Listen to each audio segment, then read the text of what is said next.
Um, okay, so dashboards.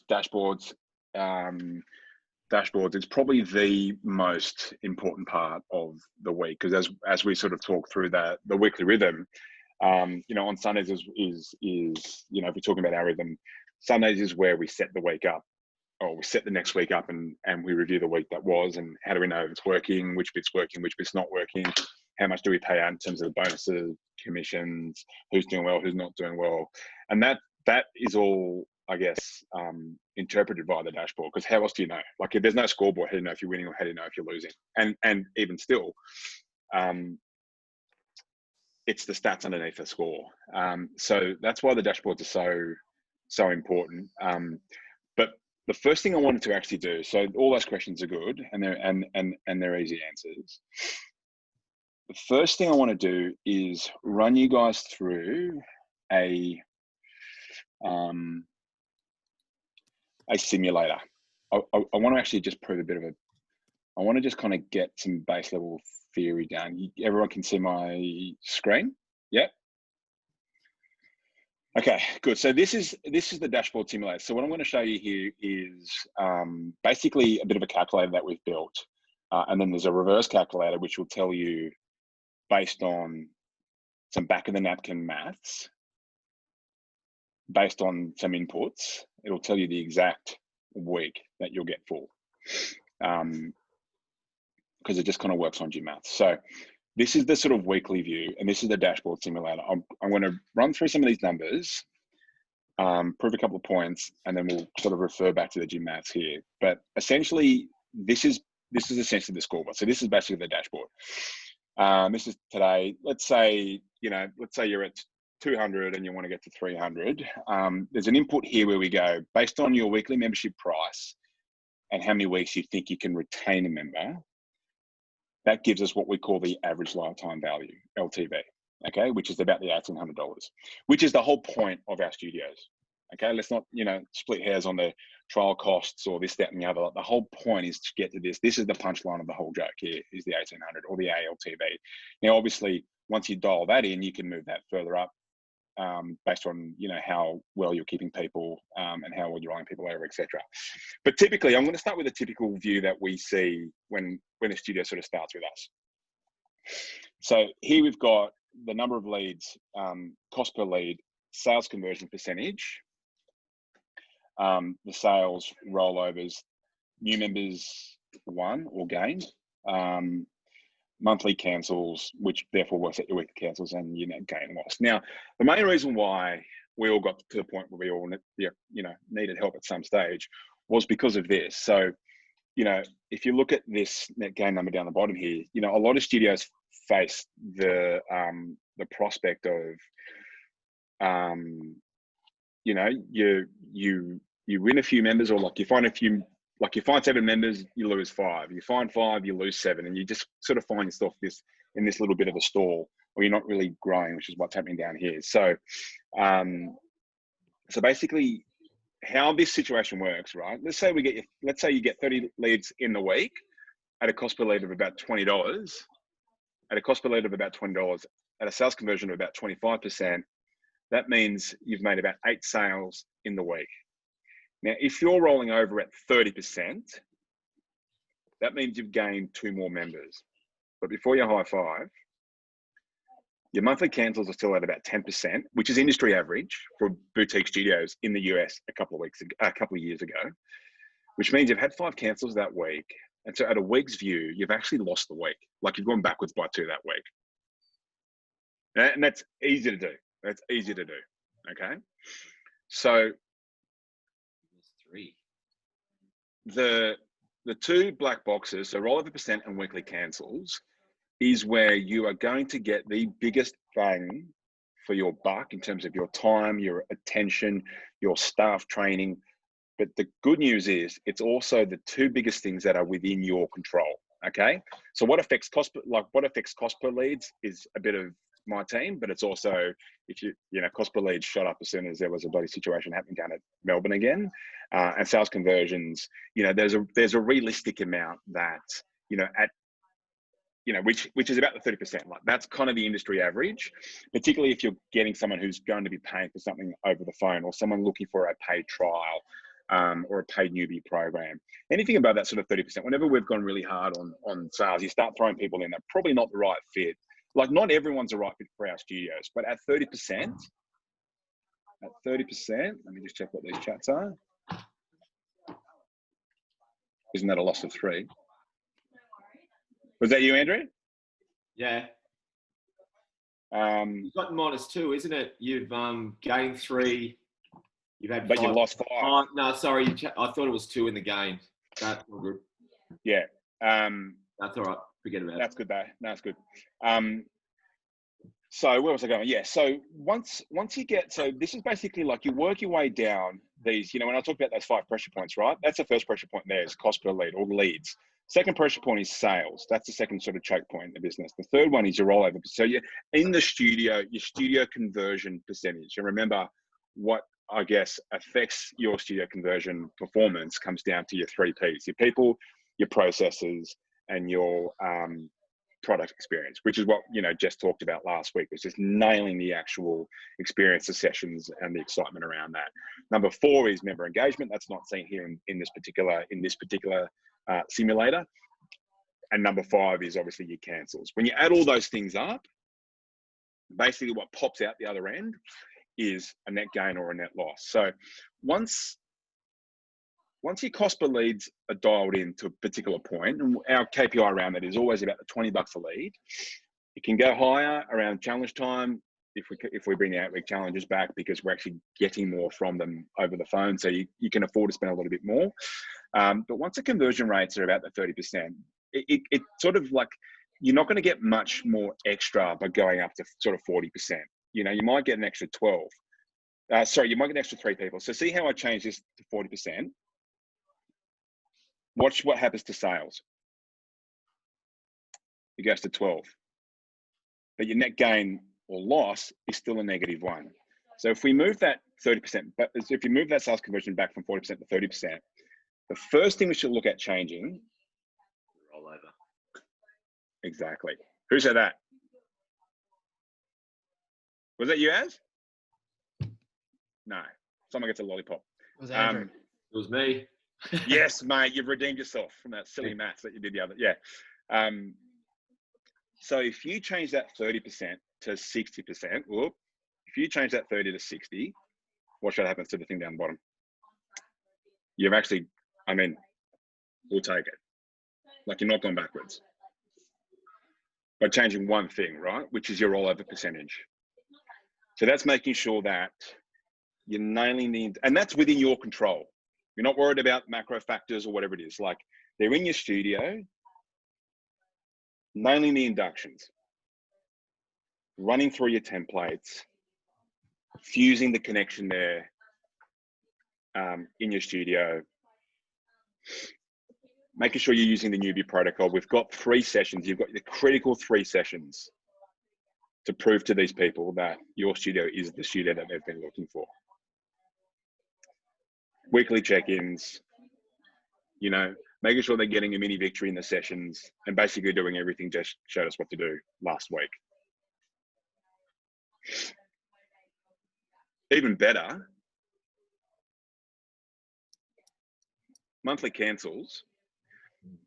What we typically find as well with working with other studios is once we start fixing elements in the studio and with the people, processes, and product experience to start moving that rollover percentage up, it also has another second win, which is it also improves your retention, right? It also improves your monthly cancels.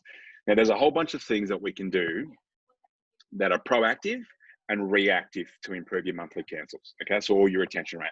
The reactive stuff is the stuff that I've already talked about, which is which 2 reports? Can someone say which 2 reports that we run as a reactive to help us with retention and save cancels? Red and orange reports. Red and orange flag reports. So the red flag reports, we should run on a Monday. That's when we ask MindBody, show me everyone that was 0 for last week. And then you run that through 2 eyeball tests. The first test is, that guy was actually there this morning, or, you know, he was here last week. He just wasn't bloody checking in. The second eyeball test is Glow Fox. Okay, hang on, I'll get to that. And the second eyeball test is if you actually know someone's story, you know that they might have had a shit week last week because, you know, maybe they were doing IVF, or you know, just a heavy week because they, you know, they broke up with someone, or, you know, kids are vomiting, or then this means like know your members, right? Know their members, know what they're going through, know the context that sort of exists in. And then the rest of them, whoever you've got left, is everyone who genuinely did 0 sessions last week. Now, I don't care who you are. If you're spending 60 or 70 bucks a week on a membership in the middle of a pandemic / recession, and you're spending 60 or 70 bucks a week and you're not going, that's going to get salty pretty quickly. So we want to make sure that we care about these guys, because we said we do. Everyone cares about being cared about. And we just reach out to those guys and just go, hey, mate, you know, I noticed you might not have been in last week, or we didn't seem to, you know, we missed you last week. And the question is everything okay? That's all it is. You're not saying you're a sook, you're a bludger, blah, blah, blah. You're just basically saying it's everything okay. We just want to acknowledge that. Like, people are paying to get noticed, okay? 98% of the times, people appreciate that message so much, because, like, that's, you know, if they've been a member at like a crunch or any time or whatever, and you haven't gone for 4 weeks, no one cares, right? No one notices. People are paying to be noticed. So when we send out that message, we get the nicest replies back, and we tend to not see them on that report next week. Like, they'll be in that night or tomorrow morning. Happens. Yeah, it happens all the time. That second report is the orange flag report. So we run that. Do we normally just email these people individually? Yeah, so we'll either email them or we'll text them. You know, we've got a bit of an escalation process as well. If they're on that report like 3 weeks in a row, the captain's escalated to me or Benny, my business partner, and we might give them a call if we know who they are, or the captains will just hunt them down on the phone. So normally it's just like a message. We're actually doing a lot of video messages at the moment, because how many video messages do you get a week? Not many. Otherwise, it might just be like a BCC email, just depending on the size, like how many people are in that report. So that's a red flag report. Now, who needs instructions emailed to them on how to run that report for mind body? Yeah. Okay, cool. Yep. Yeah, cool.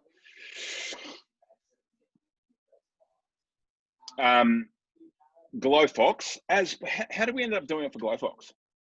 Yeah, it's possible. It's just another report. I can't remember who it was that needed the help, but I can connect and refresh my memory. You know, it's easy.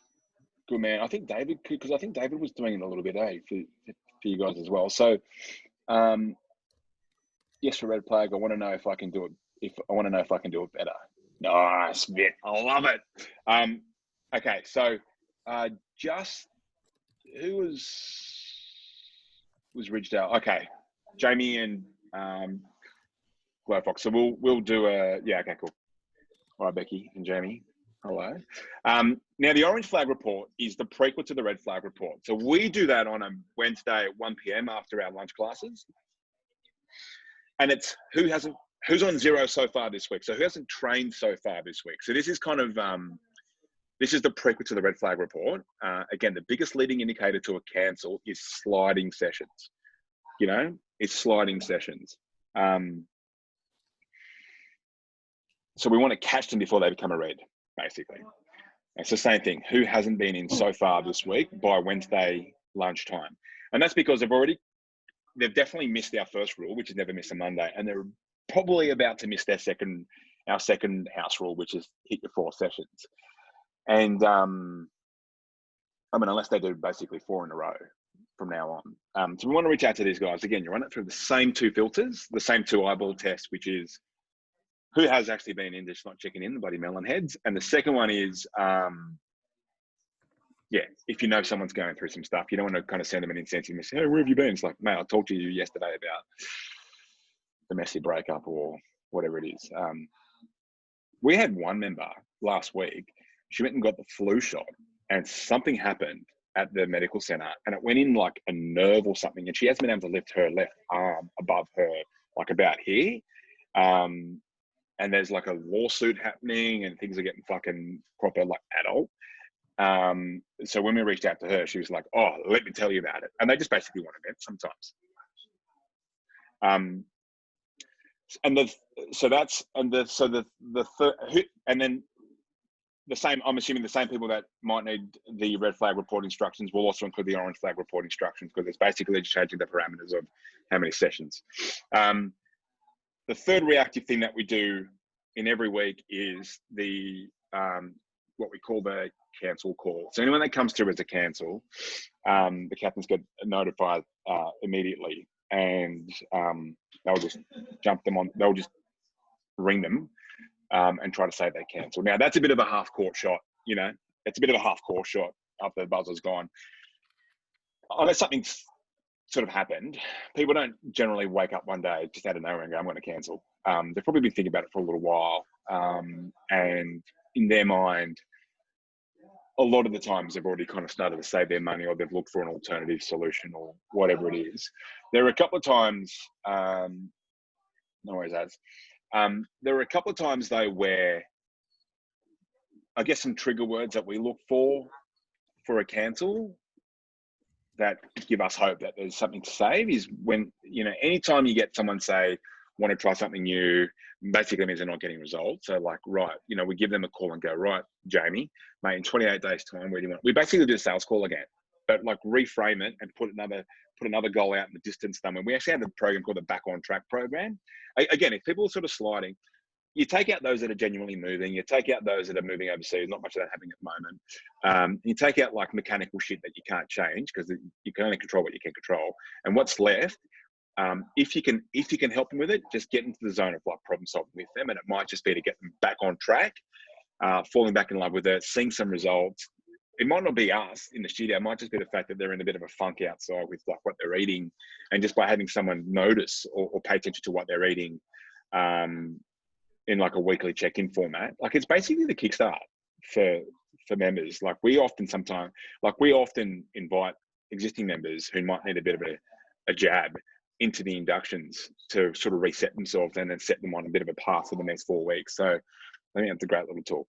So they're the sort of 3 main reactive things that you can do to save those cancels. And then on the sort of proactive side of things, basically, I mean, the 2 biggest ones are just being great is the first. Like that's the bread and butter. You can do as many reports as you want, but unless the sessions itself aren't absolutely on fire, if your trainers aren't engaged, if you guys aren't, you know, running an absolute spectacular show down there, then yeah, you can run as many reports as you want. So that would be the first thing.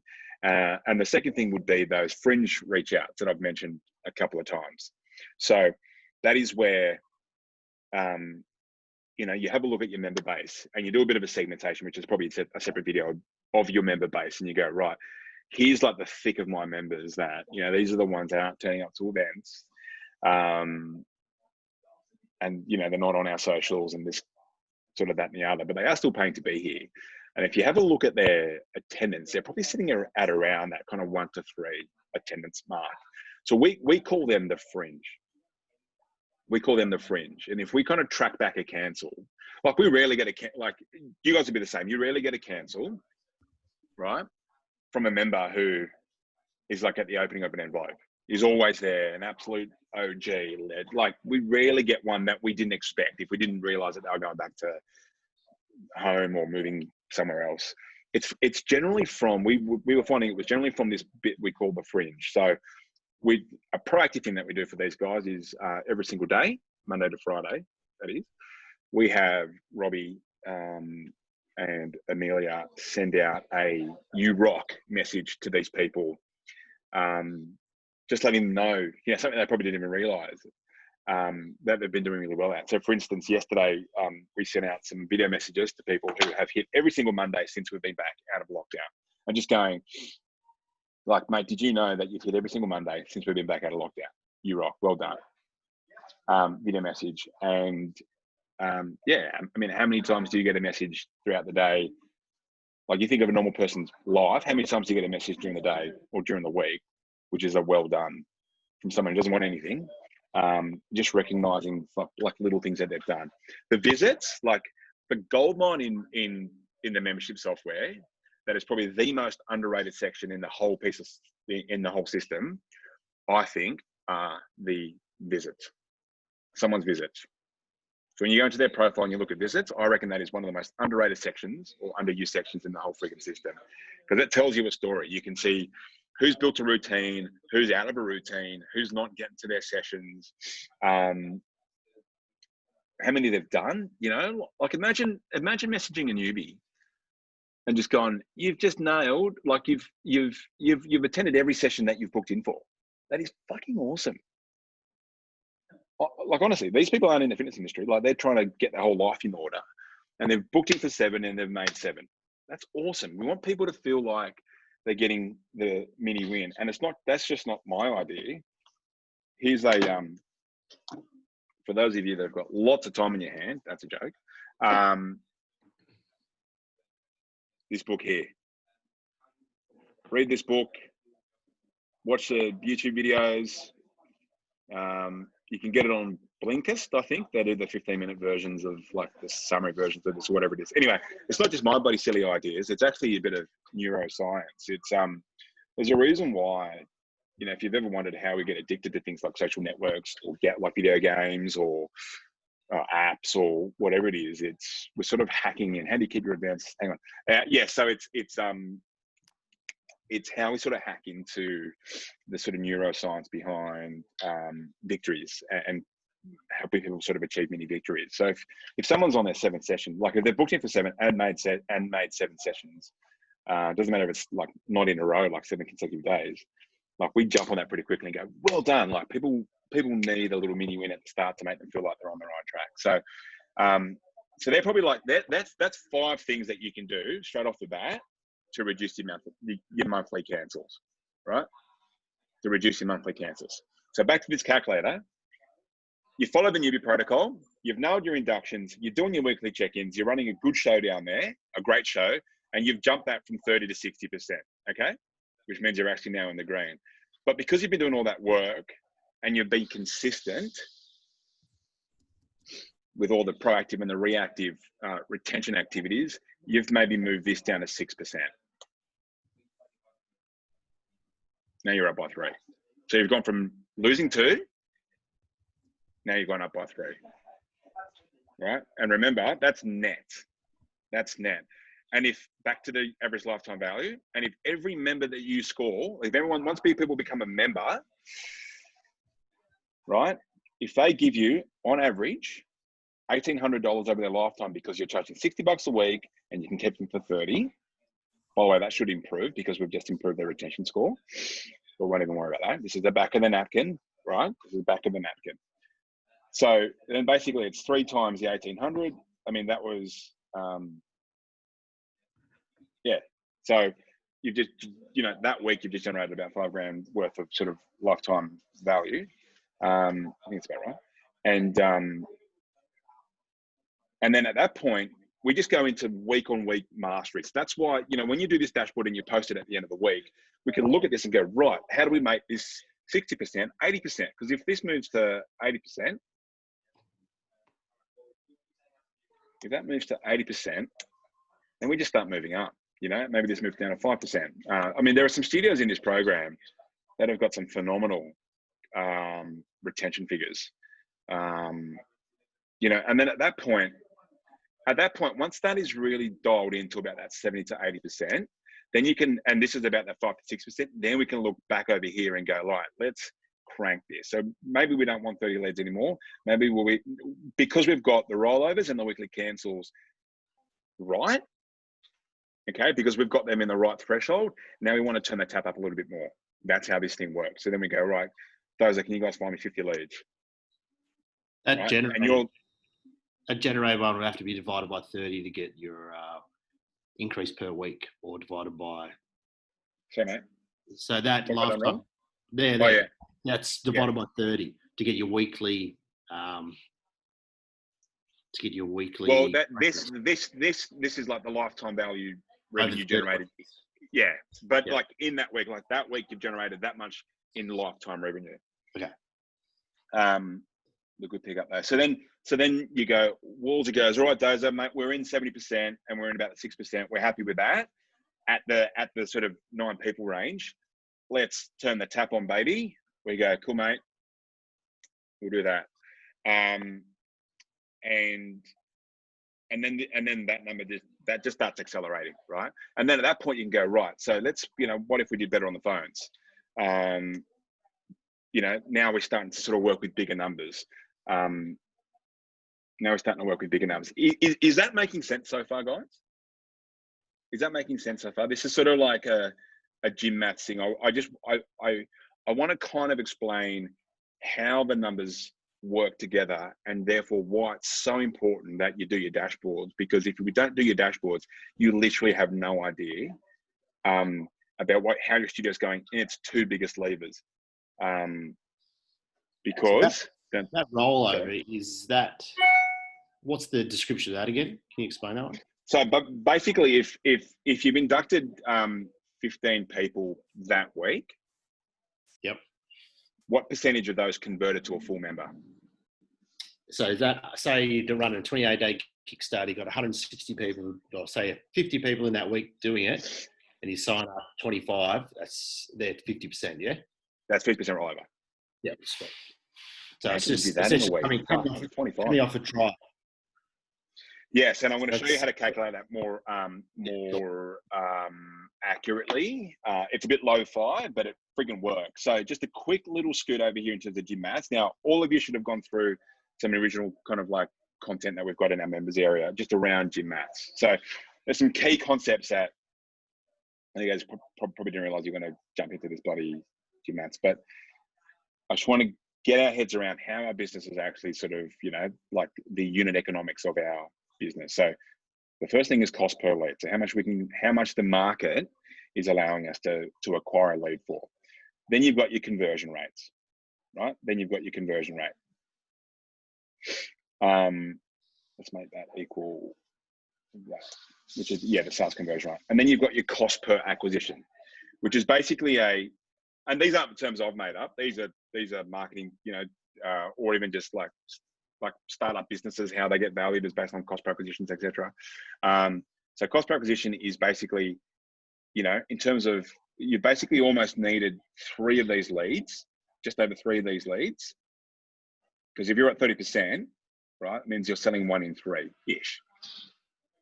Okay, so if one is 20, and you need 3 of those to make a sale, then you get a cost per acquisition of about 67%, or $67.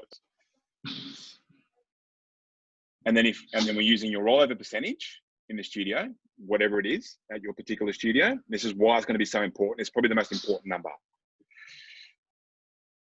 Let's say that's 70%, as per this simulator example. That means it has cost you about $95 to land a newbie from the market. $95, right? Once you've gone through these little conversion points. So check this out. That 95, because you can keep them for 30 weeks, that 95 becomes $1,800 of lifetime revenue. And that is where your money multiplies. That's the whole point. So how do you calculate how many weeks can you keep a member?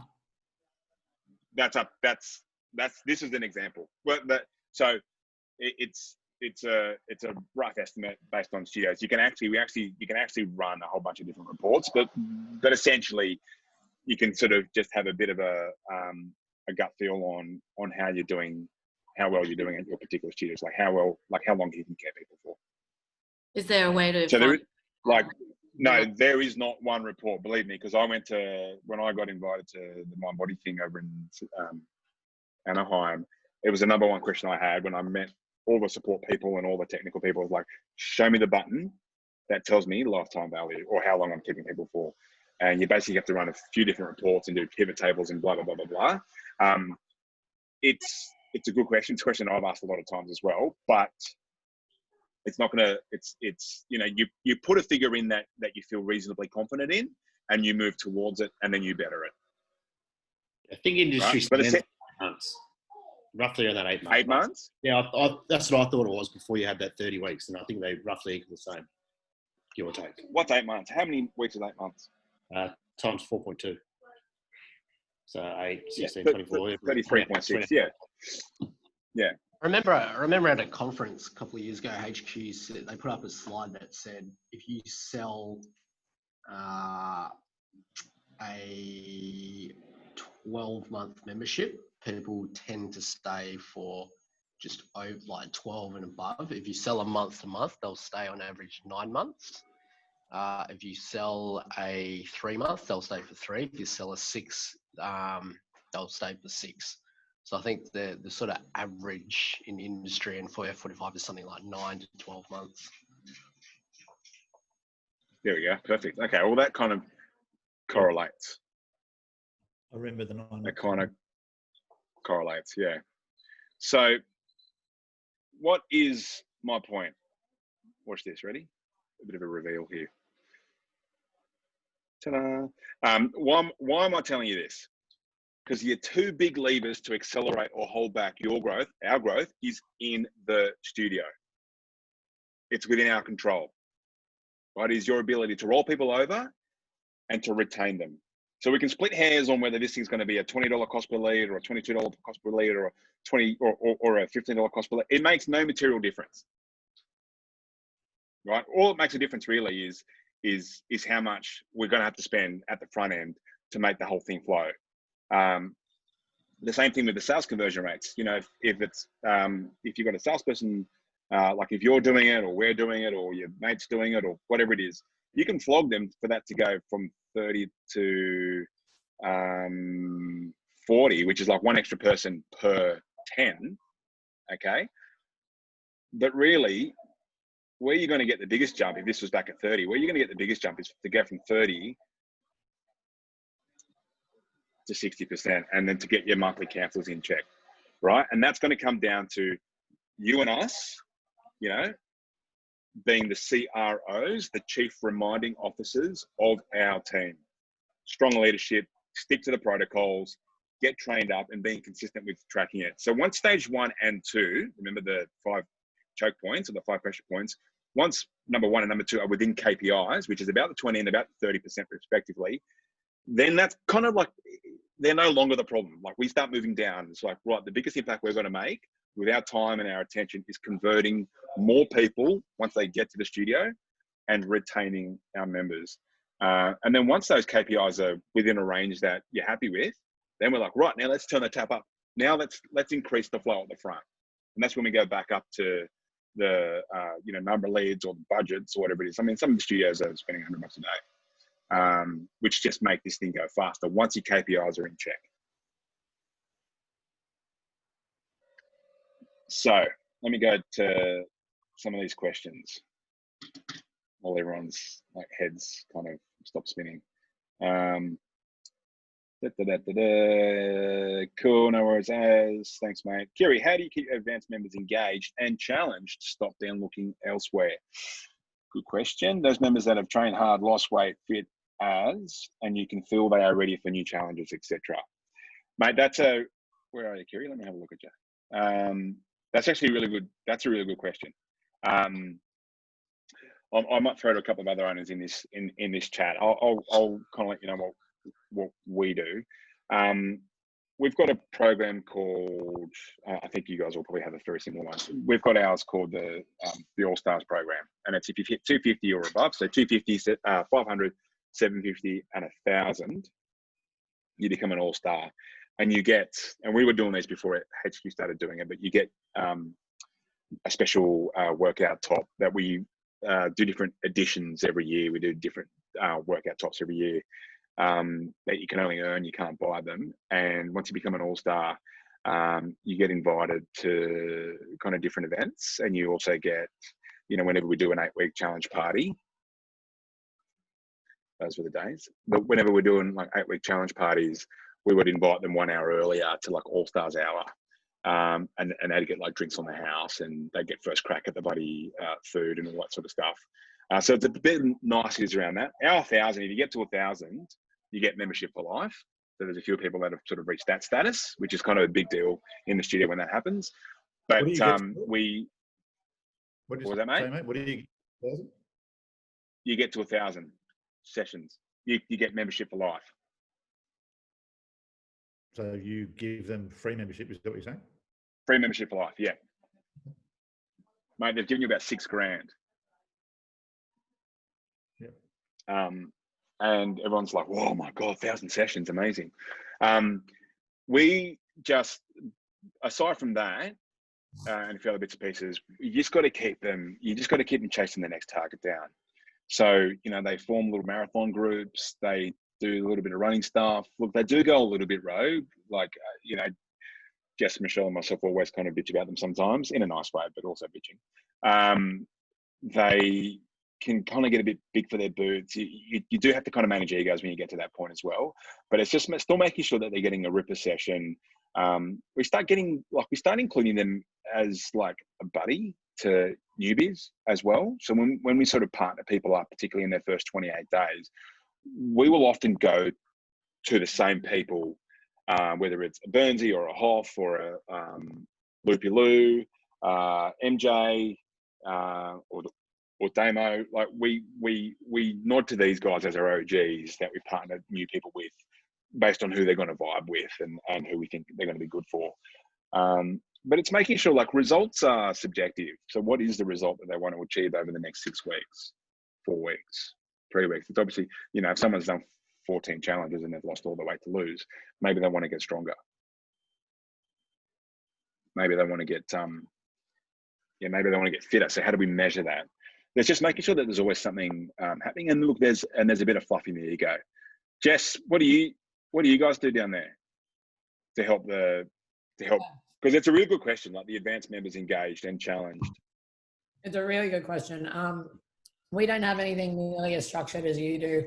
I suppose and we got members that have been with us from the start, like a really solid group.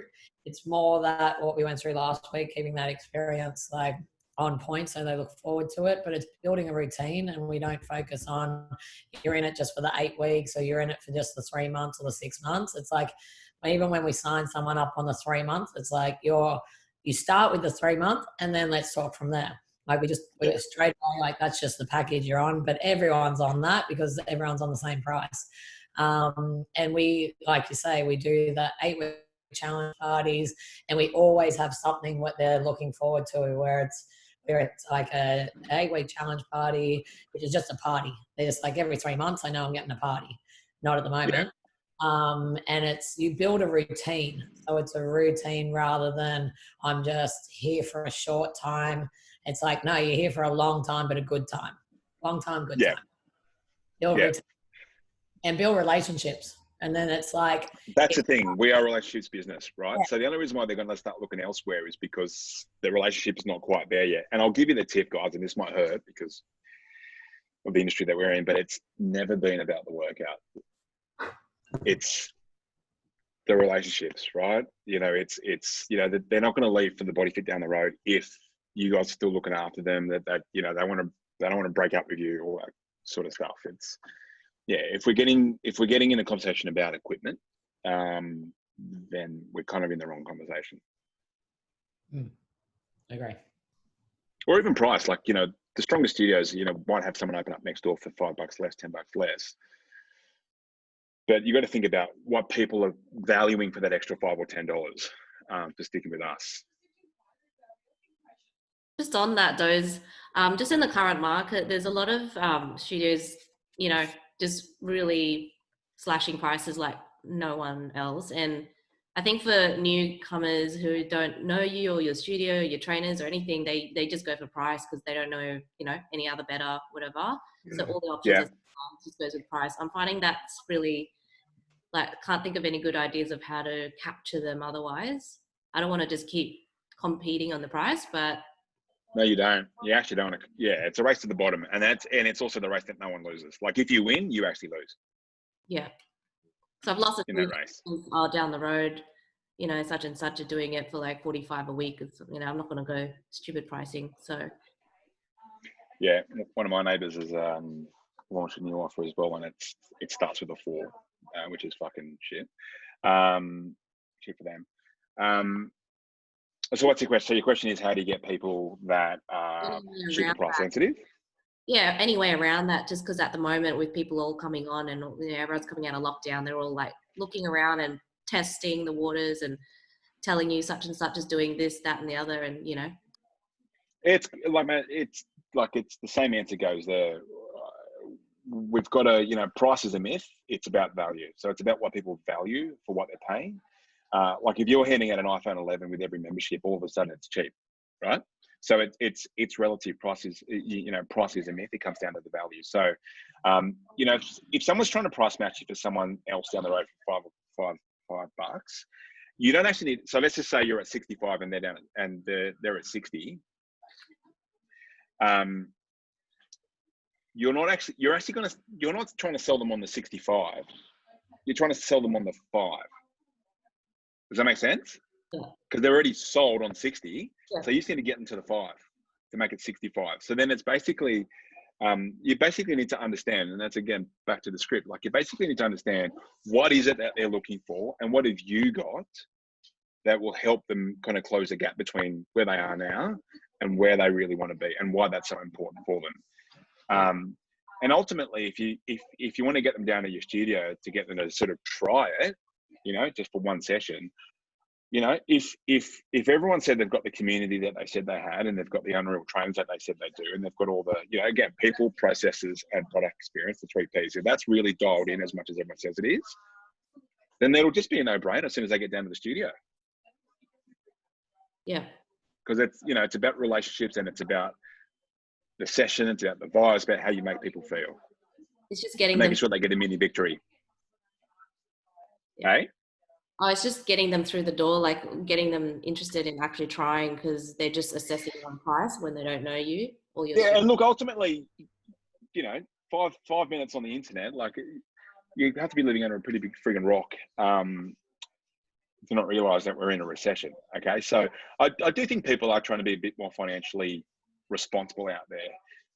So they do want to kind of feel like they're getting a bit of a win, like a bit of a win, because we buy with our emotions and we post rationalize after. So that's why, like, a lot of studios are doing the, you know, month to month, no lock in, was 77, now 66. Like, you know, it's still a deal. Like they're still feeling like they're getting a win, which is very different to saying drop your pants to $40-something a week. But Fish, ultimately, like if you're doing all those things to the best of your ability, and people are still trying to lowball you on price, not your person. Yeah. Yeah. Not your person. Vit, where's your member? So Kerry, are you satisfied with that answer? Thumbs up. Vit, where's the members area? We'll send you the login. Scott would have received it. We'll send you the logins for that. Could you keep track of Vit from Sarah via cancellation list, like an ad? Mate, yeah, you might be able to. Yeah, so you've got everyone that's cancelled, and then you add an extra column for the weeks that they were remembered for. That's what you're saying, right? And then what you just keep a running average. Is that right, Sarah? Yeah, absolutely. Like on our sales spreadsheet that we've got, just sort of a studio manager to communicate to me and Andrew what's going on. And obviously, you know, that we're sort of updating it regularly because we've got other stuff going on. But that'll just track of those that cancelled, they stayed on average for X amount of weeks. Yeah. So that way you can just keep your averages going and keep on top of it, I guess. Which would probably be, in fairness, a bit of a low ball, because you've still got people in there that have stayed for 4 years, 5 years, or Vit's gone 4 columns. All right, Vit's just signing. He's just volunteered himself to solve this for the group. Awesome, Vit. Love you, mate. So I just thought about it. So I think if you have a start date, which you can easily do in your pipeline, you know when they've converted them to membership, and then weekly you're only dealing with a couple of cancellations. So then you add the next column, which is, you know, the cancellation date, and then you just fill up the remaining 2 columns, which is one, how much they spend in total, and you just pull it out for that individual. You pull that in, and then you can do a little formula which will tell you the total time they spend in the studio, which is just the difference between the start date and the cancellation date. Between the 2 dates. and then you got it. Could you do that retrospectively, like for like everyone, like all the members you've got? Like if you've only started with us, 2 months ago, Depends how could you much figure time it out for the members. to do it, right? But I think if you start now and just do it week to week, in a month time, you'll have at least a month period. In 8 months' time, we'll know. Yeah. Again, guys, you could. Bit's obviously volunteered to set that up for everyone, which is, mate, love you. I'll love you for it. But we could sit here and spend 4 days splitting hairs on how we do that, or just roll more people over and keep more of them. Like really, like if I had to make things super simple, everything in this, like these 2 black boxes, is where 90% of your time should be spent until that gets to about the 80% or 70 to 80% mark. And this guy, he gets around the sort of 5 to 6% mark.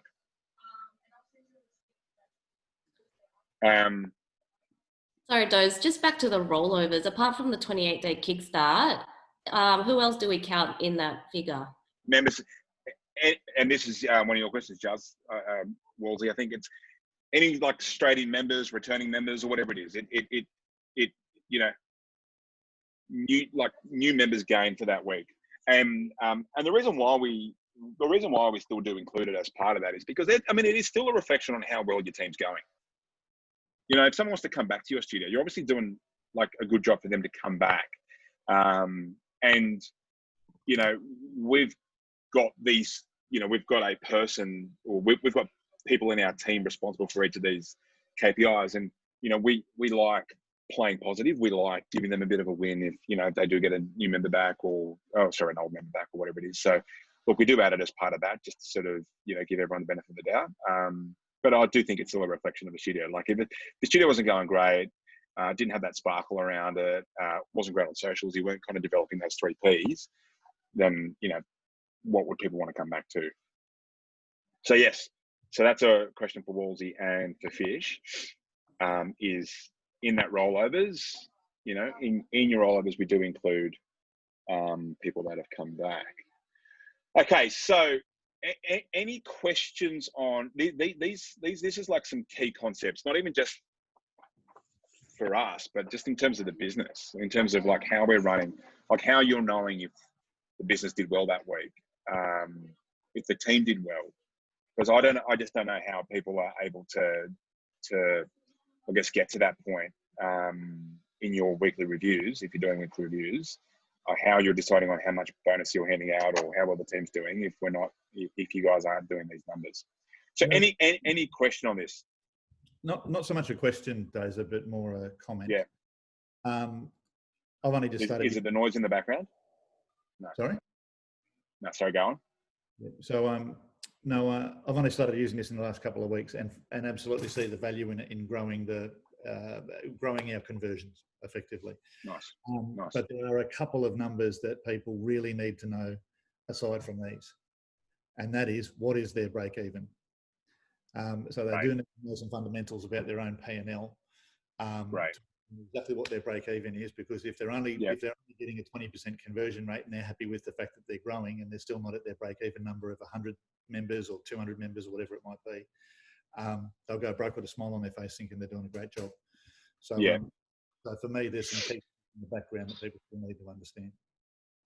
Great, nice one. That's a good shout, Wolsey. Yeah, and that's just some accounting stuff as well.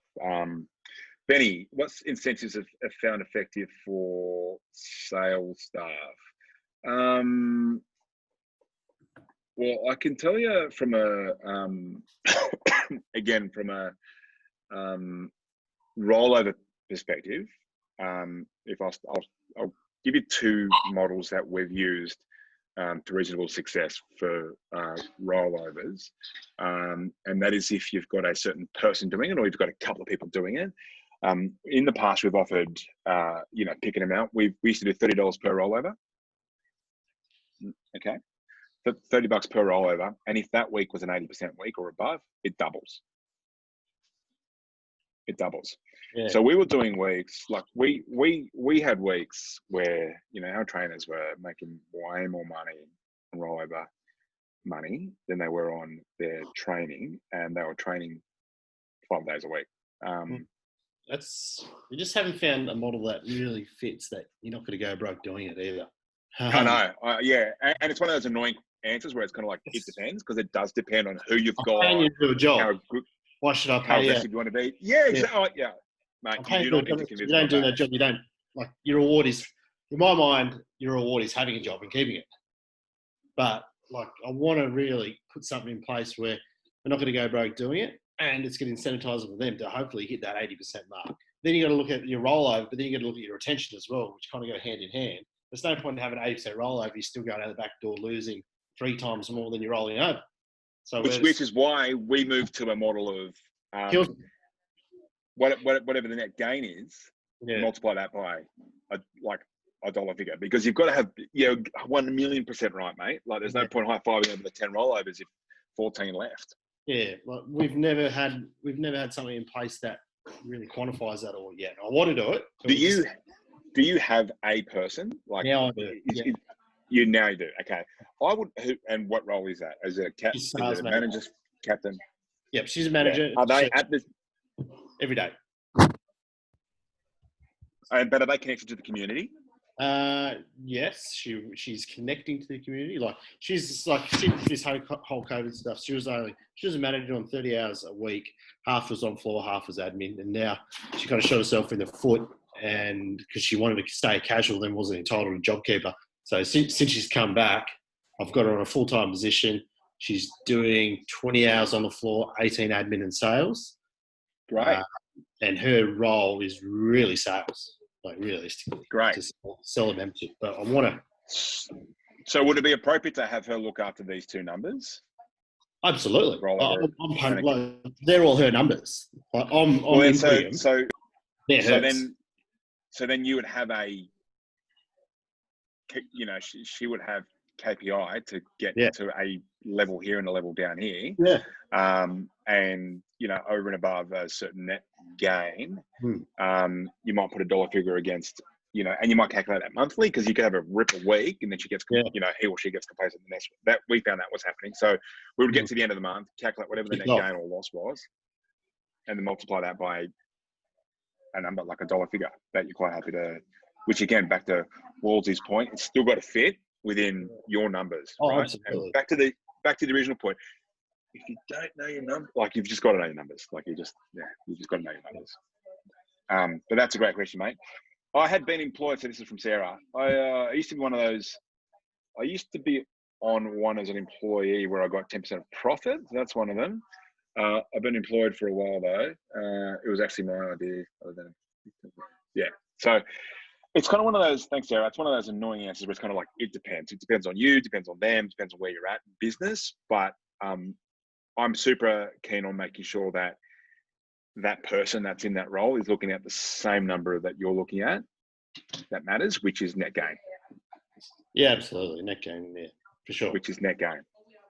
I was thinking of doing something where I've got like a 3 to 4 month rolling average number of members, and if they can stay above, like say 240 or 250, whatever members, and then yeah. So that's like a retention bonus. Yeah. So that's absolutely a good idea as well. So I know Michelle uses that sort of model quite effectively.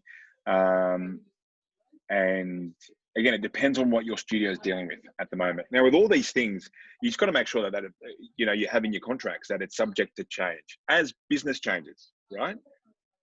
Because the priorities will change as well as you go. Once you start getting full, then it's more about retention than it is about rollovers, and we want to make sure that that's sort of kept there as well.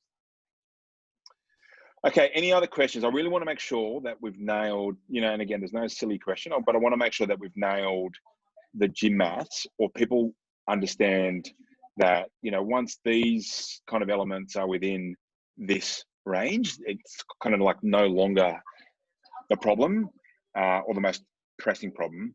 And then the biggest levers that we can pull in our studios that will accelerate our growth or otherwise is your rollover percentage and your cancels. My kind of big issue was getting this exactly right, because we've been running the 28-day Kickstarter for 3 weeks prior to kicking off. And then, so it's inputting the right things for me sort of was a bit fiddly. Okay, cool. So the actual dashboard, we'll jump over there now. Yeah. So into the dashboard, Um, then put it in. Now we've only, like, realistically, we haven't sold a membership, hardly any memberships the last 3 weeks because everyone's been doing Kickstarter. Now, last week, or this week was our first week. Everyone's finishing that. So nice. sort of And how's it looking? Yeah, it's looking pretty good. Okay, I great. need to get the exact figures off the manager, but she'll do a wrap up on Friday. Yeah, nice. Okay, so before I move on from the theory side of things, anyone got any questions? No such thing as silly questions. As you good?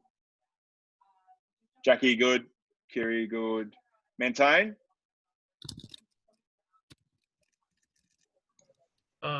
Quick question. So, is it All right. can we Ian, do yeah. rollovers if we haven't even opened yet? Sorry, missed that.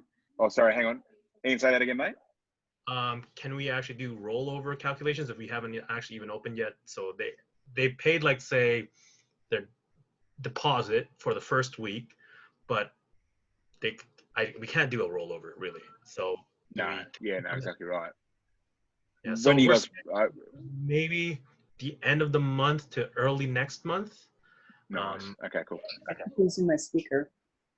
All right. Well, yeah, probably not yet, mate. Okay.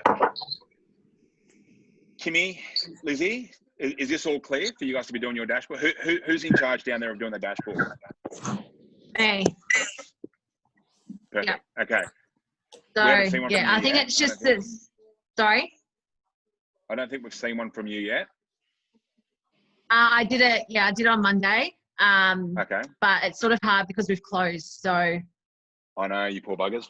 Yeah. So it's sort of hard to do. Yeah, hard to do it. All right. Because it was sort of like midweek that we closed as well. So, yeah. So we'll try and get it, I guess, going on. Going from this month onwards, we'll definitely keep it up to date. But yeah, it's not going to be great numbers. Okay, cool. No, it won't be. But it doesn't matter. It's like when we tell our members when they jump on that, in body, or that scan, on that, that's when one the of the challenge better starts. Is we might put Jazz on mute or Jamie on mute. It's like when they jump on that first scan, it's like, doesn't know what the number is, that's just where we're starting from, and then we improve from there. All right, so I'll jump over to the actual dashboard itself. Let me go to this.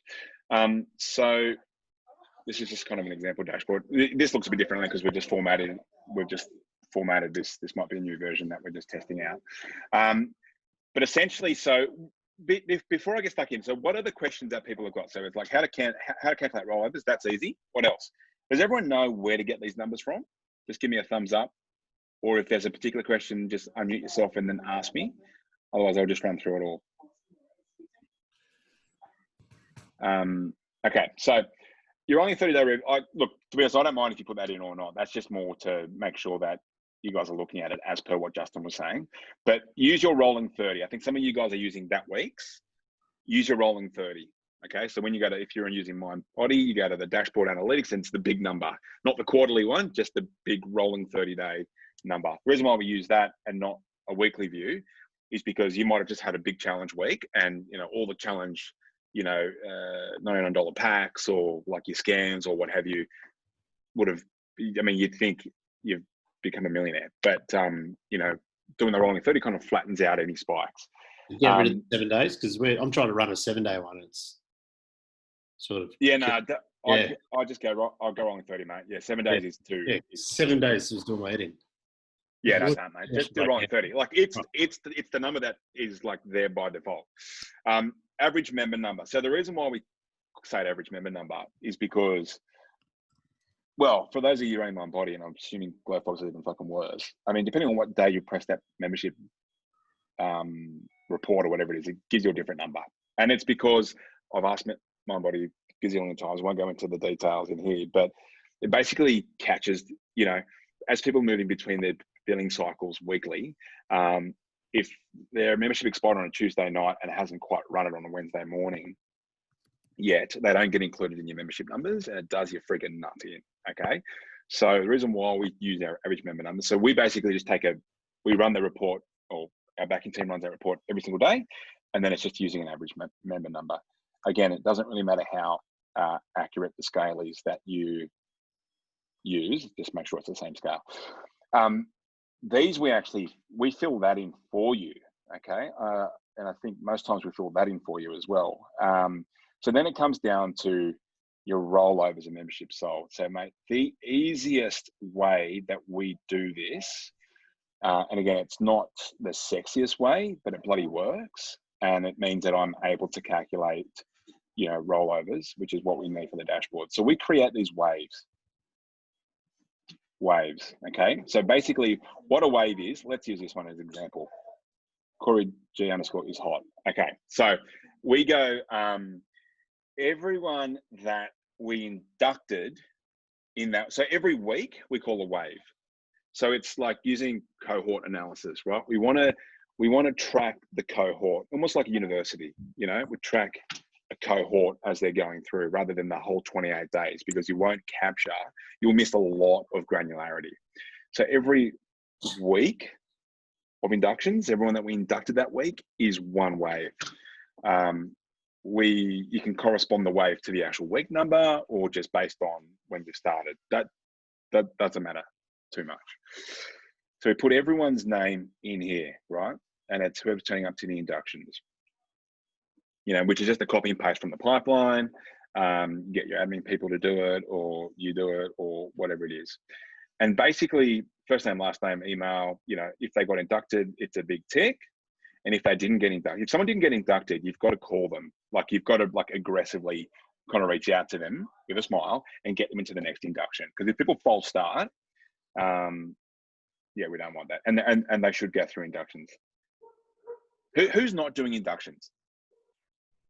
Antonio, you doing inductions? That's a joke. Hey, Doza, I would love to have a chat with you about the inductions, because I would suggest we are not. That's one thing that's on my list that I'd like to discuss with you. Or you're not? I don't know what your inductions actually involve, Okay. like as F45 as a whole. Yeah, okay. Definitely be doing the inductions.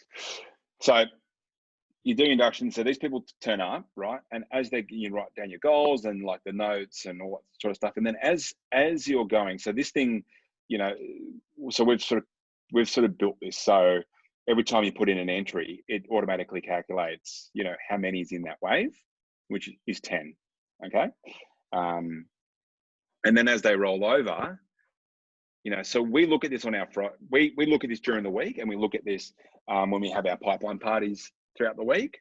And the pipeline parties are basically where we sit here with our you know, Benamento, and you guys called it like your breakthrough crew. Is that right? Do you remember? Yeah.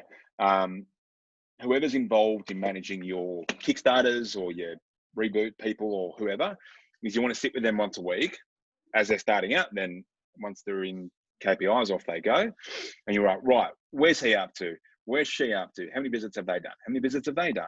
Are they going well? Who have they been partnered with? And you go through like line by line. You get that granular at a weekly level. And then if this is the way that's about to expire at the end of the week, you want to make sure that you reverse engineer your 80%. Like, it is crucial to try and reverse engineer that 80%. So if you know that there's 10 people in this way, you need to look for your warmest 8, right? Who are they? Who are the warmest 8? And then you really go for them. And then as you have your convertible conversations with them, as per the training that I've provided you guys, and if you need that again, we can link to it. But as you roll them over, you give that a big fat yes, yes, yes, yes, no, yes, no, yes, yes. Everyone needs to be accounted for. Like, if we were to look into your thingos, like your waves, everyone needs to be accounted for. It's either a yes or a no, or they come back to you. But you really want to try and sign that off by the end of the week. Get a resolution, and then that gives you your number. And then that gives you your number. Basically, it's how many yeses over the total wave, and then that's the number at the end of the week that you put into your dashboard in here, right? So then it'll have whatever, like however many rollovers and membership sold in that week. And then that rollover percentage is not a calculation, it comes from that wave. Can I get a copy? That's that's the wave that just expired, right? Exactly. So the dashboard, good point, mate. Good point. That dashboard, that rollover percent needs to be of the wave that expired last week. And so you need to make sure that, sometimes when we look at people's dashboards and we sort of wonder where the rollover percentage is, they're like, oh, we've still got 3 people that haven't answered us yet, this, that, and the other. It's like, you use like Friday. That's why, like in our rhythms, we use Fridays as our blitz, as our, the last day to really get some answers out of people. So when we do the dashboards on Sunday, it's actually like a meaningful exercise. Otherwise, you're just kind of like, they're going to spill into all the following weeks and it's just going to get messy. And you're going to have to retro go back and et cetera, et cetera. Do you count, what do you do if you have someone that rolls over early? Like, love that. Yeah, like well, week 2, week 3. What, do you count them in this, or what do you do? Well, we actually count them in, and this is kind of an up to you, right? But what we do is we count them in that week as a rollover or membership sold, and it just contributes towards that the percentage for the week that, like, it'll get to that week. Does that make sense? So for instance, if you're in week 2 and we've rolled you over, we'll actually count you in this week of total number of memberships sold this week. Yeah. But if you're in week 2, that means, in 2 more weeks' time, like, it'll contribute to the rollover percentage of that wave that we will count, when the wave that you belong to expires. Yeah, your actual cohort. Yeah, exactly, your cohort. Yeah, gotcha. Yeah. So I think like what you're trying to say is that when we're doing a 28-day kickstart, that actual rollover percentage will be 4 weeks later from when they first come in. Is that correct? Yes, exactly right. Yeah. Exactly right. But do not wait. I think one of my biggest tips there is do not wait for 4 weeks to try and roll these people over. They know after 3 days if you follow the protocol. So go for early rollovers. There's always going to be people that are ready, right? So don't get in their way. If they're ready, give them a bloody line hard if it like for an early rollover or whatever it is, and then sell them the contract on one body. Adam down in Melbourne, he actually sells it. He sells the Kickstart. We sell the Kickstarts for him, but when he sends a receipt for the Kickstart, he sends a receipt for the membership as well. He's that ballsy. It's just like, that's it, unless you opt out. I love it. But we're doing the same thing. Yes, you are ballsy, and I love that. So we're going to start doing it too. Now you're giving us confidence. So now, again, so that's how, like, the waves, just get into the waves. I'd love, Vic, maybe you can come up with a better version of this, but for now, if everyone just starts with doing this version, we know it's lo-fi. It's probably not the sexiest thing you've ever seen, but it bloody works. And to be honest, if we just need to get to 80%, we don't want to spend the next week coming up with some automated whatever. But if there's a better version that someone can figure out in the next 24 hours, happy days. Otherwise, this hasn't stopped studios from getting full.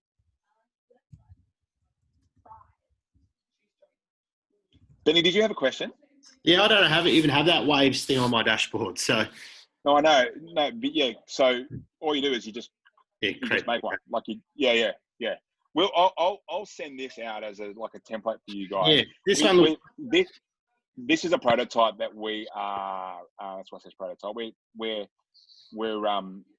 building. Just there's a little bit of smarts in this one, but we just want to make sure that it's not going to break for 40 different studios at once.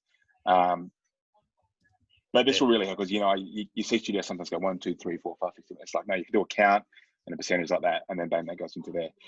Now a scoreboard, right? So I've also seen studios, at the end of the week, they sit there and they go through their mind body, or they go through like their email, like their inbox, and they count how many receipts and that kind of stuff. And it's just, I think that's probably too tedious. So again, not the sexiest thing you've ever seen, but it works. Is we've just got this little scoreboard tab that I'm pretty sure you guys have all got as well. This is the date, that's the month. It's rollovers, memberships, it's the cancels, how many Kickstarts were sold, and therefore what the net is. So on the day, just get into the habit of, whether it's you guys or whether it's your back end team, someone just at the end of every day, just marking the score, right? We had 3 rollovers, 2 cancels, we've got 3 kickstarts. And so your net basically is your 3 minus the 2. The kickstarts don't count as anything until they roll over, if that makes sense. And then at the end of the week, you just basically add things up. It's already kind of been counted for you, which that's how you know how many memberships you've sold. And that's how you know how many cancels that you've had. Now, attendance, right?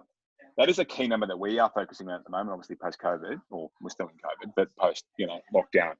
Attendance is a key number that we are focusing on at the moment because it's the number that probably best tells you as a leading metric, not a lagging metric, because the difference between leading metrics and lagging metrics is like lag is kind of the result and leading's a bit more of a proactive number. So attendance, if we're growing our attendance, we typically see a correlation between attendance, like attendance health, like the health of that number, and also its impact on churn. So if your attendance is dropping, we often see a relationship between that and your cancels going up. If attendance is if everyone's training and they're really plugged in and they're killing it and there's like fucking spring and it's, mate, you get stuff all on the cancel. So so we're working on that at the moment. So attendance number, you get that in mind body, where you go to the classes tabs, you go last week, you scroll right down to the bottom, and you got your attendance number down there. I forget, it's either the green or the black number. Yeah, I found it was a bit skew-iff because it averages out the members per visit, because we've got 150 people doing the Kickstarter, so that attendance gets included in that, so it doesn't equal per member, I think. Like in our dashboard, okay. You know what I mean? Like that. Yeah, right. Okay. Our attendance last week was like 618. Nice. But we've got 100 members, so we just divided that. So it's technically those. Well, some people. Member. Yeah, so some people have adapted, right? Yeah. Their dashboard to have members and number of Kickstarters. Yeah. If you wanted to split that, but so is everyone clear on where to get that number in mind body? Glowfox, I'm not sure. Do you remember where you got it from in Glowfox? Attendance? Was there a number? I can't remember straight off the top, but it's in there. You can get it. You can just do it on MindBody. You can just do it on your analytics page. You just change the date range and it'll come up on that analytics page without going. There you go. Yeah. You can get all these numbers in Glowbox. Yeah, so definitely put that number in. Weekly cancels comes from the scoreboard if you've done that properly. I know Jackie from up at Cooperoo. Is she on? Jackie's up here. Here we go. Jackie, I think at some point was doing it via like notes or something because it was easy between you and your trainers. Is that right? Yeah. I love it. Like, do whatever you need to in order to get the numbers in here. So if that works with your trainers, etc., you go for it. Then basically, this should work out your month to date, or you put your month to date like cancels that you've had for the month, right? So far, so it just keeps adding up. And then the churn is based off, your cancels month to date over your average member number, which gives you a percentage. And again, these things aren't watertight, but same like the InBody or any scale we jump on, as long as we start tracking it and keep jumping on the same thing, and then that'll give you your net gain or loss. Yeah, that's kind of it. And then, yep. Doza, I think that's the key for me is it doesn't matter whether you're using MindBody or Glowfox, the numbers are equally inaccurate to what you actually believe is actually happening in your studio. So long as you're using the same metric week on week and it's heading north. Exactly. You're doing the right That's thing. exactly right. What is it, the difference between accurate and precise, isn't it? Is that? Yeah. It was precisely, I always forget which one, but there's something like that. But you're right.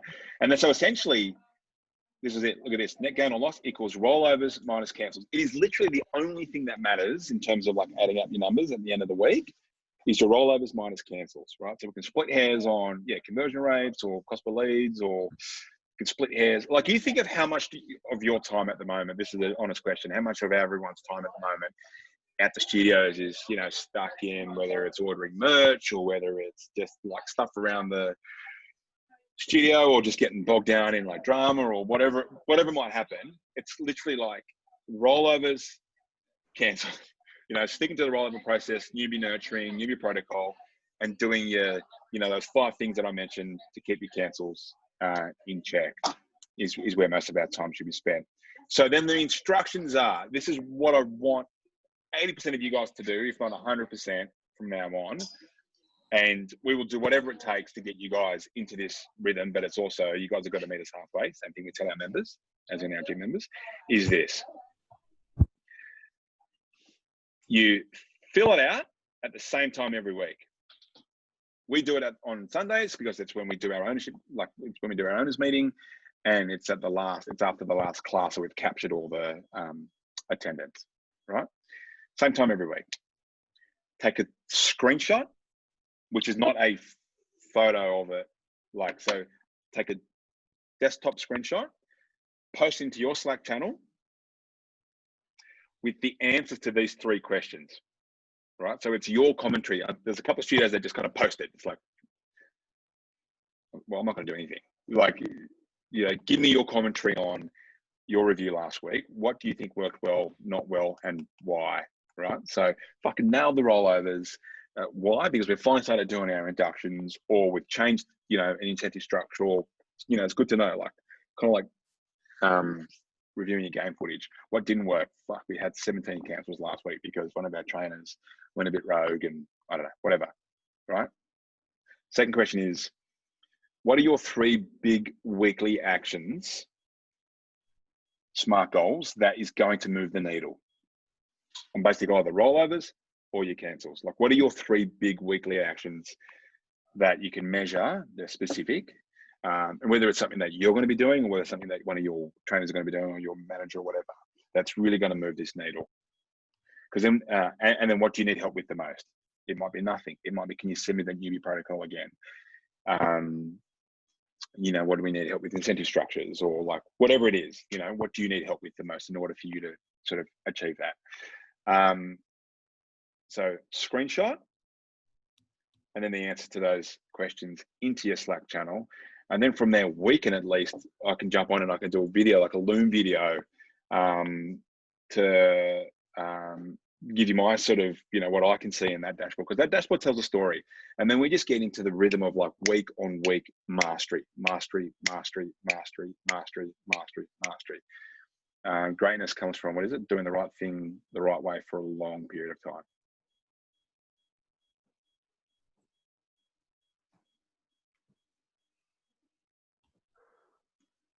It's kind of it. So I really want everyone to start doing these numbers, because well, aside from the fact that I just don't know how else you're judging if, I mean, aside from what we call the hillbilly analytics, which is just looking around the room and going, seems to be more people.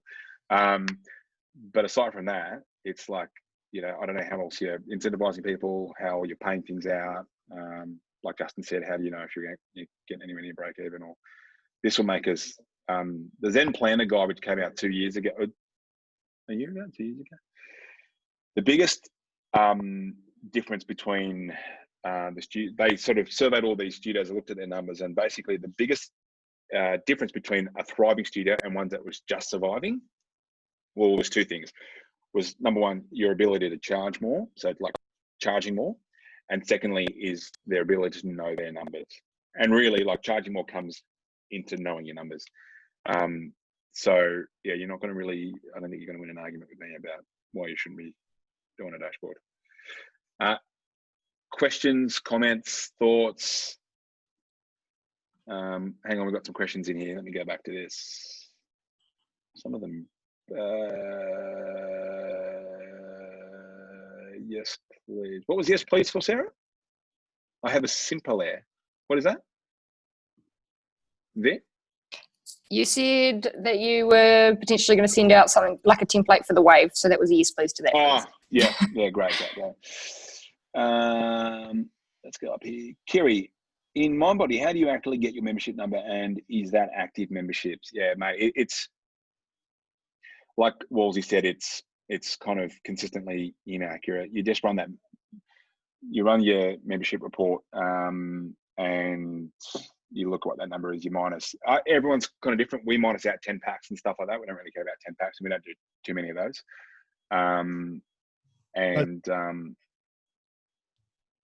Doza, it's Wolsey. Well, yeah, mate.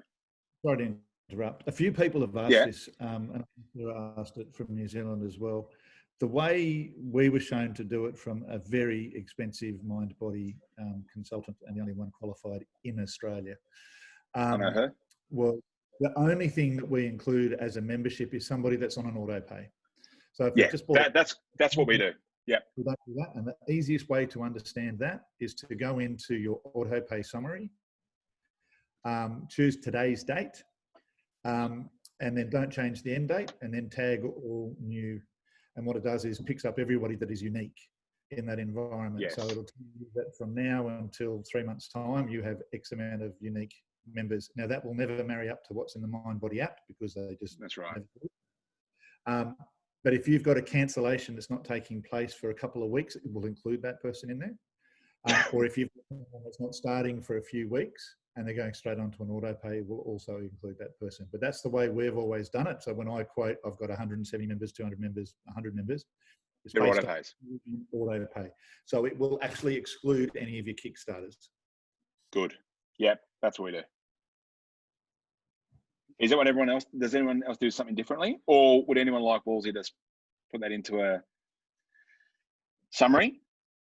Well, what about the upfront ones, right? You might have some 3, 6, 12 months upfront members as well. So you probably then add those in addition. Yeah, that's my question too, because we've got a high volume of them. We've got about 25 of them at the moment. So we don't have any upfront memberships except for class packs. So if you do that, you can also add a thing called sales by service. And if you make sure that you're picking up those specific options in sales by service, you can add that number and you'll then have your total number. It's also how many Kickstarters.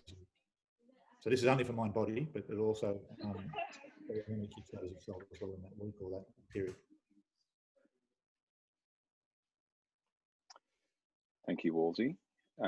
Legend. Great. Well, I mean, we went through a lot. It's been recorded. I'll share it after this. But does everyone feel a bit more confident now? Or like, what other questions are remaining? Or does everyone feel a bit more confident now about being able to do their dashboard this Sunday? Or this Sunday, Monday, whatever. Sorry, Doza, is there a way to get retrospective numbers because I've got a couple of blanks just in the last couple of week ones that I've done. So I've done the dash, but just missing 1 or 2 numbers. Like, what numbers are they? All depends what numbers they are. Yeah, I suppose. Okay, so I can do those. Oh, look, it's probably around the rollovers again, which is a manual calculation now that I know kind of that was where it's from. Just run the waves, build the waves into your dashboard. Waves spreadsheet out or? Yeah, we'll send a version of this out because again, this is a prototype and it's not been beta tested yet. But this sort of formatting here, I'll get the guys to send that out. Yep, no dramas. Jamie, Becky, you guys all good up there to start doing your dashy? Your dash and smash and pash? Be rough. Unmute. Come on, crew. There. Hello. Loud and clear. Can you hear us? Loud and clear. We're going back and forth between 2 devices because you were cutting out pretty bad on us. So, yeah, we're ready. We're ready. Okay, good. That's all I need to know. Love it. Love it. Love it. Love it. Benny, you're all good to start doing these dashies? Rock and roll. Wolsey, good to go. Ian, funny spot. But if you start building those habits down, mate, once you start reopening, you'll skyrocket.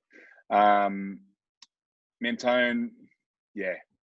You can probably start tracking you can still probably start tracking it. Like you might just not have a stack load of rollovers, but you can probably start tracking all the other metrics because they're still the health metrics of your business. Vit will stay on the phone, but you're good to start tracking these, mate. Vit, thumbs up. Jax, you are doing them, but we might just need to tweak some of your numbers, yeah? Just so we can start putting like rollover percentages. Fish, you're good with those questions sorted. Yeah. Yeah. As Thumbs Yeah, up. mate, I'm going Kerry, to all make a good? few tweaks. Yeah, nice. Kerry, good. All right, and the rest of them, I'm not sure they're still there or not. Okay, guys. Well, thanks for hanging around. This is, I mean, it was hectic. I know it was, but I've recorded it. Feel free to watch it back. Ask us any questions in your Slack channel or in the Facebook group. But I really want to see. I really want to start seeing everyone do their dashboards from this week, just so you can grow much faster and much more profitably. Aside from that, that's it for me. I'm going to sign off. Thank you. I'll send out all those things that, yeah, no dramas. Thank you, thank you, thank you. I'm going to send out all those things that I said I would to your Slack channels. See you guys. Thank you. No worries. Ciao. Cheers, mate. It was good. Yeah. Thanks, Doza. Bye. See you, buddy.